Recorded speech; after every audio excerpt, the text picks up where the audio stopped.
Mitologi Yunani. Selain kisah-kisahnya yang menarik, makhluk-makhluk dalam mitologi Yunani juga dikenal hingga pelosok dunia. Dalam video-video sebelumnya, kita juga sudah membahas beberapa makhluk-makhluk dalam mitologi Yunani, seperti Medusa dan yang lainnya. Sebelum kita memulai petualangan kisah-kisah Yunani kuno yang sangat-sangat banyak ini, mari kita mulai dari asalnya. Dalam mitologi Yunani, dewa-dewi Yunani kuno dibagi menjadi 3 generasi, yaitu the Primordial, the Titans, and the Olympians. Sebelum kita lanjut, siapin dulu teh sama cemilannya ya, karena kita akan kembali ke masa lalu, jauh sebelum para dewa-dewi Yunani tercipta. Oke, pembahasan pertama, yaitu the Primordial, atau generasi pertama dari dewa-dewi Yunani. Generasi pertama ini lebih ke simbolis, seperti Gaia yang melambangkan bumi dan Uranus yang melambangkan langit. Mari kita mulai.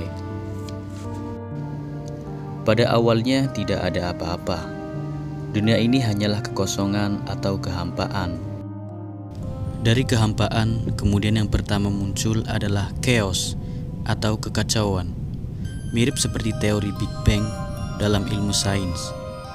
Kemudian lahirlah Gaia yang merupakan perwujudan dari bumi. Selain Gaia, juga terlahir Tartarus, bagian terbawah dari dunia bawah. Kemudian Uranus yang melambangkan keindahan langit beserta isinya. Juga ada Urea, dewa pegunungan, dan Pontus, dewa laut purba. Selanjutnya yaitu Nyx, dewi malam hari, dan yang terakhir adalah Erebus, dewa kegelapan. Nyx dan Erebus kemudian menikah dan menghasilkan keturunan, yaitu Aether yang melambangkan cahaya dan Hemera yang melambangkan hari. Dari kegelapan dan malam hari, maka terlahirlah cahaya dan siang hari. Itu semua adalah the Primordial, yaitu dewa-dewa awal atau generasi pertama dalam mitologi Yunani. Kemudian Gaia sang dewi bumi menikah dengan Uranus, dewa langit, dan lahir makhluk-makhluk raksasa dan para titan.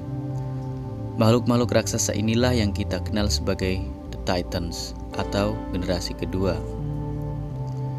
Kita masuk ke pembahasan kedua, yaitu the Titans atau generasi kedua.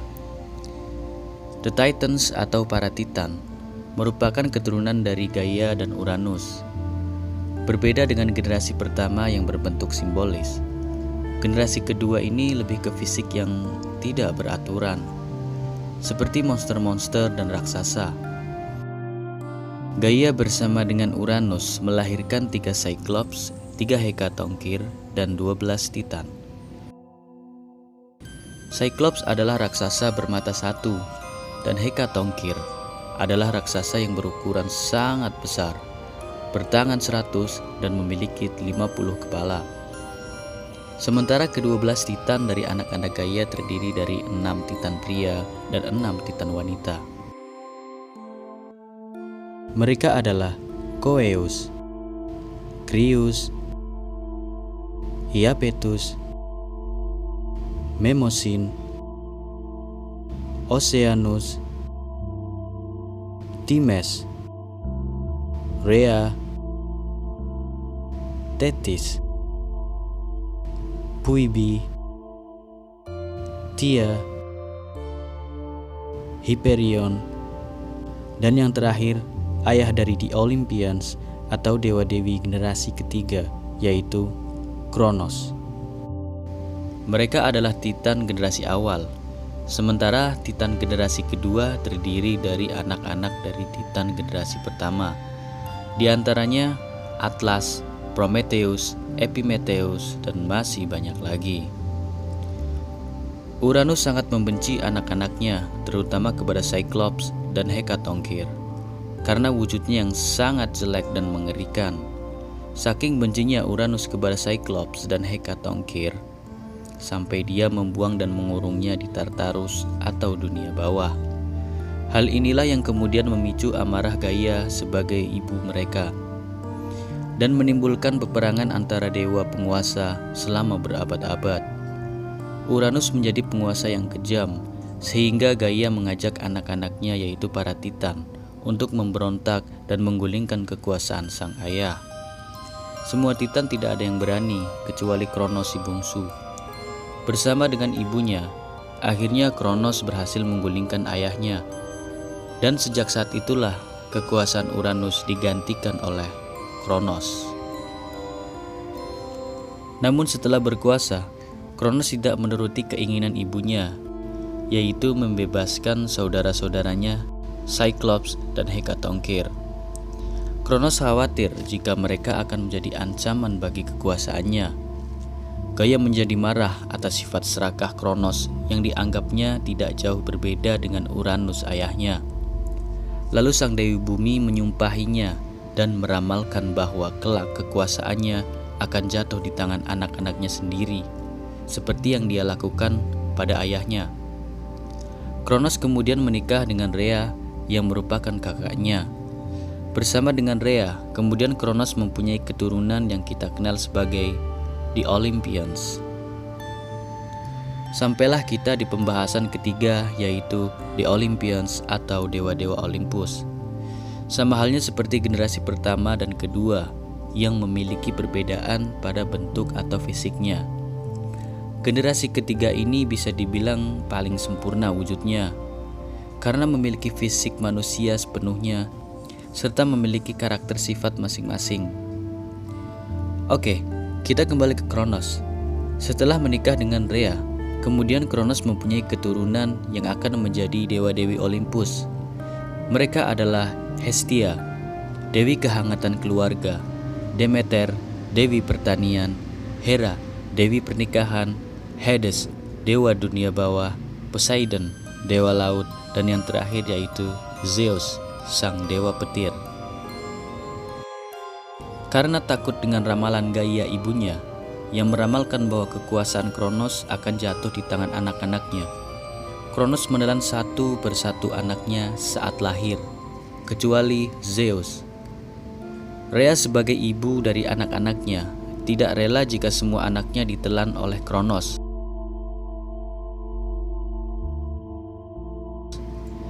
Rhea kemudian menyelamatkan bayi Zeus dengan cara menipu Kronos. Ia memberikan batu yang dibungkus dengan kain lampin untuk kemudian ditelan Kronos dan menyembunyikan bayi Zeus di sebuah goa di Kreta. Setelah tumbuh dewasa, Zeus membebaskan kakak-kakaknya dari dalam perut Kronos dengan cara menyuguhkan ramuan pada Kronos yang membuatnya memuntahkan semua yang pernah ditelannya. Karena anak-anak Kronos merupakan para dewa yang sifatnya abadi, mereka terus tumbuh meskipun di dalam perut. Dan ketika keluar dari mulutnya, mereka sudah tumbuh besar, bahkan semakin kuat dan kuat. Mereka sudah siap untuk melawan sang ayah.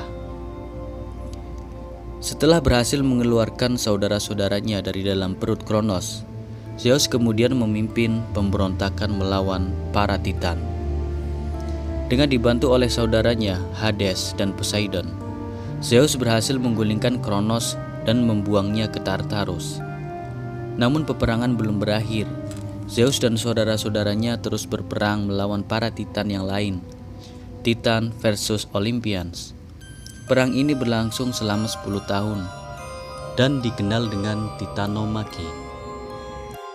Dengan hasil tidak ada pemenang dari kedua belah pihak, alias imbang. Kemudian Zeus pergi ke Tartarus untuk membebaskan para Cyclops dan Hekatonkir. Mereka merasa senang sudah dibebaskan dari neraka atau Tartarus. Sebagai imbalannya, para Cyclops memberikan Zeus hadiah berupa senjata yang kita kenal sampai sekarang, yaitu tongkat atau kekuatan petir. Hekatonkir membantu peperangan dengan cara melempari batu kepada para Titan. Dan akhirnya Zeus dan dewa-dewa yang lain berhasil mengalahkan para Titan seluruhnya dengan bantuan para Cyclops dan Hekatonkir. Kemudian Zeus membuang semua titan ke Tartarus, kecuali satu titan, yaitu Atlas. Ia dihukum untuk berdiri selamanya sambil memanggul bumi di pundaknya. Zeus kemudian membangun kerajaannya di puncak gunung Olympus. Itulah sebabnya mereka disebut sebagai The Olympians atau dewa-dewi Olympus. Setelah itu Zeus dan saudara-saudaranya membagi wilayah kekuasaan. Hades menguasai dunia bawah, Poseidon menguasai lautan, dan Zeus sendiri menguasai langit. Mereka juga menciptakan makhluk-makhluk dan manusia untuk menempati bumi. Doa-doa manusialah yang kemudian menjadi sumber keabadian dewa-dewa. Dan seperti itulah kisah singkat tentang asal-usul mitologi Yunani.